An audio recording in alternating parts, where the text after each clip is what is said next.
Sir ನಟರಾಜಗೌಡರ ಕೈ ಎತ್ಕಂಡೆ ಕೂತ್ಕೊಂಡಿದ್ದಾರೆ. ಅಲ್ಲಲ್ಲ sir sir 4:1 ಆಗಿದೆ ಇವತ್ತಿನ ಪ್ಯಾನಲ್. ಅಲ್ಲಲ್ಲ ಅಲ್ಲಲ್ಲ 4:1 ಆಗಿದೆ ಸರ್ ಪ್ಯಾನಲ್. 4:1 ಆಗಿದೆ. It is not fair. It is not fair. ನಟರಾಜಗೌಡರಿಗೆ ಒಂದು ಉತ್ತರ ಕೊಡಿ. ಸಿದ್ದರಾಮಯ್ಯ ಕರ್ನಾಟಕದ GSDP ಇವತ್ತು ಬಂದು 32 ಲಕ್ಷ ಕೋಟಿ ರೂಪಾಯಿ. ಸಾಲ ಮಾಡೋ ಪರಿಧಿ ಎಷ್ಟು ಬಂದು 25% ಇರ್ತದೆ. ನಮ್ದು ಫಿಸ್ಕಲ್ ಡೆಫಿಸಿಟ್ ಬಂದು 2.9% ಇದೆ. ಇದು ಕರ್ನಾಟಕದ ಸಿದ್ದರಾಮಯ್ಯ ಸರ್ಕಾರದ ಸಾಧನೆ. ಕೇಂದ್ರ ಸರ್ಕಾರದ ಸಾಧನೆ ಏನಂದ್ರೆ GDP ಬಂದು 350 ಲಕ್ಷ ಕೋಟಿ ರೂಪಾಯಿ ಇದೆ. 350 ಲಕ್ಷ ಕೋಟಿ ರೂಪಾಯಿ GDP ಇದೆ. 210 ಲಕ್ಷ ರೂಪಾಯಿ ಸಾಲ ಇದೆ. 210 ಲಕ್ಷ 210 ಲಕ್ಷ ಕೋಟಿ ರೂಪಾಯಿ ಸಾಲ ಇದೆ. 210 ಲಕ್ಷ ಕೋಟಿ ರೂಪಾಯಿ ಸಾಲ ಇದೆ.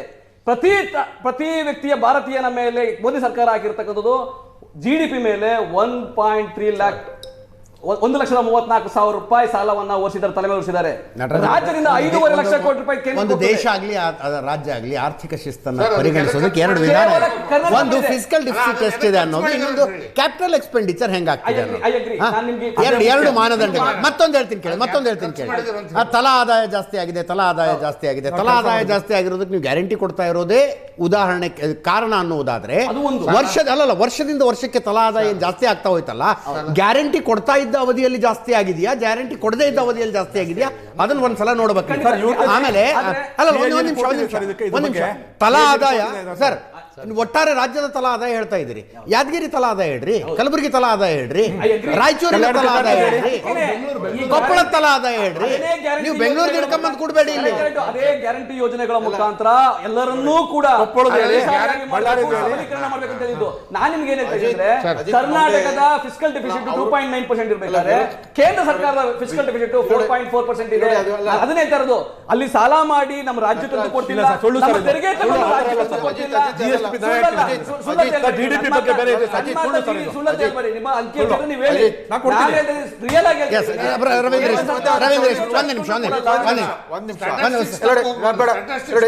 You can correct it. Yes, Vijendra HD Deve Gowda ಮಾಡೋ, HD ಕುಮಾರಸ್ವಾಮಿ ಅವರು ಮಾಡೋ ಟೀಕೆ ಬೇರೆ. ಮೊನ್ನೆ ಕಲಬುರಗಿಯಲ್ಲಿ ಮಹಾ ಸಮಾವೇಶ ನಡೀತು.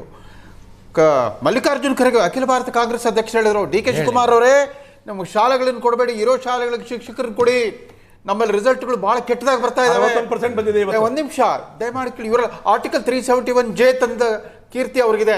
ಮಲ್ಲಿಕಾರ್ಜುನ್ ಖರ್ಗೆ ಅವರಿಗೆ ಅವ್ರದೇ ಪಕ್ಷ ಸರ್ಕಾರದಲ್ಲಿ ಅವರ ಮುಖ್ಯಮಂತ್ರಿ ಮತ್ತು ಉಪಮುಖ್ಯಮಂತ್ರಿಗಳಿಗೆ ಸಾರ್ವಜನಿಕವಾಗಿ ಬೇಡ್ಕೊಂಡ್ಬಿಟ್ರು. ಅದೆಲ್ಲ ಮುಗಿದ ಮೇಲೆ ಇನಫ್ ಈಸ್ ಏನು ಅಂಕಿ ಅಂಶದಲ್ಲಿ ಏನು ತಪ್ಪಿದೆ ಸರ್? ಅವರ ಅಂಕಿ ಎಷ್ಟು ಹೇಳಿದ್ರು ನೋಡಿ, ಕೇಂದ್ರ ಸರ್ಕಾರದ ಬಗ್ಗೆ ಅವ್ರು ಹೇಳಿದ್ರು. ಹೌದಾ? 1,34,000 ಪ್ರತಿ ವ್ಯಕ್ತಿಯ ಮೇಲೆ ಸರ್. ಕೇಂದ್ರ ಒಂದು ನಿಮಿಷ ಸರ್ ಪ್ಲೀಸ್. ಕೇಂದ್ರ ಸರ್ಕಾರದಲ್ಲಿ ಕ್ಯಾಪಿಟಲ್ ಎಕ್ಸ್ಪೆಂಡಿಚರ್ಗೆ ಖರ್ಚು ಮಾಡಿರ್ತಕ್ಕಂಥದ್ದು 11% of the total budget, 12,20,000 crores.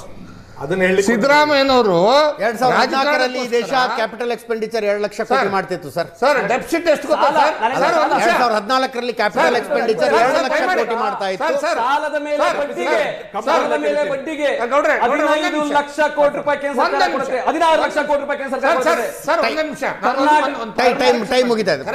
ದಯಮಾಡಿ ಪ್ಲೀಸ್ ನೋಡಿ ಸರ್.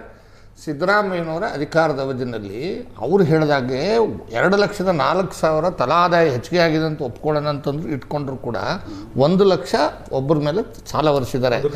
1.25 ಲಕ್ಷ. ಆದರೆ ಕೇಂದ್ರ ಸರ್ಕಾರ ಒಟ್ಟು ಬಜೆಟ್ನ 24% ಟೋಟಲ್ ತಗೊಂಡ್ರೆ ಅದನ್ನ ಕ್ಯಾಪಿಟಲ್ ಎಕ್ಸ್ಪೆಂಡಿಚರ್ಗೆ ಬಳಸ್ತಕ್ಕಂಥದ್ದು, directly indirectly. One thing.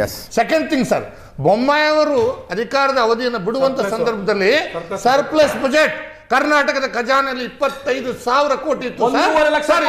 Thank you so much ನಾಲ್ಕು ಜನರಿಗೂ. Thank you Prashant. ಇದರೊಂದಿಗೆ ಇವತ್ತಿನ ಲೆಫ್ಟ್ ರೈಟ್ ಹ್ಯಾಂಡ್ ಸೆಂಟರ್ ಮುಗಿಸ್ತಾ ಇದ್ದೀನಿ. ನೇರ ದಿಟ್ಟ ನಿರಂತರ ಸುದ್ದಿಗಾಗಿ ನೋಡ್ತಾ ಇರಿ ಏಷ್ಯಾನೆಟ್ ಸುವರ್ಣ ನ್ಯೂಸ್.